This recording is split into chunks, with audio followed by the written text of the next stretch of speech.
terms of like putting yourself in danger, putting yourself out there, you started like a ridiculously young. How young were you when you started doing stunts?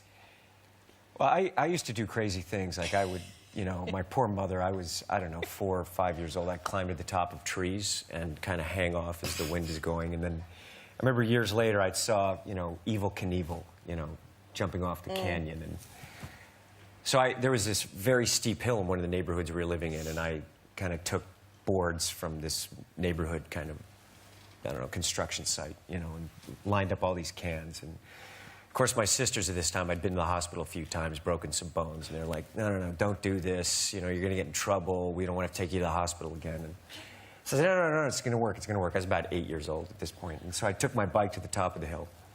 And I started halfway down. I realized when I got halfway down, it was one of those chains, you know, the pedals start going and it doesn't slow, so it was going really fast. Yeah. And I couldn't stop it. It was too late to bail.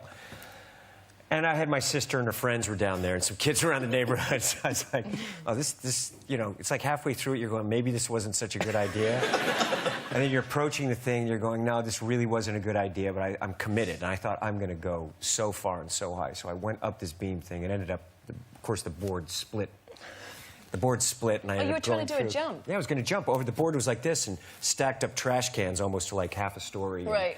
And I went through it, and I ended up just pile driving through the trash cans. I mean, it was violent. I was laying on the other side. Of course, amazing. There's blood everywhere, and I'm just laying there. And I just never forget my sister standing over me. No sympathy. It's like, not like, oh, my God, Tom. They just looked at me and said, we told you. You are in so much trouble right now. Do your mom. Tom. Please, honey. Honey, please. Honey, please. Honey. She would make me chocolate cake. Honey, please, I got some chocolate cake down here. Don't jump off the building. Don't jump off that building, sweetheart, please. But your life must drive your mother insane. Because She was very patient. Yeah. But I took my mother skydiving. I surprised her and took her skydiving. Did she like that? She loved it. Actually, when we were in Dubai, I said, where's my mother? She goes, oh, she went skydiving again.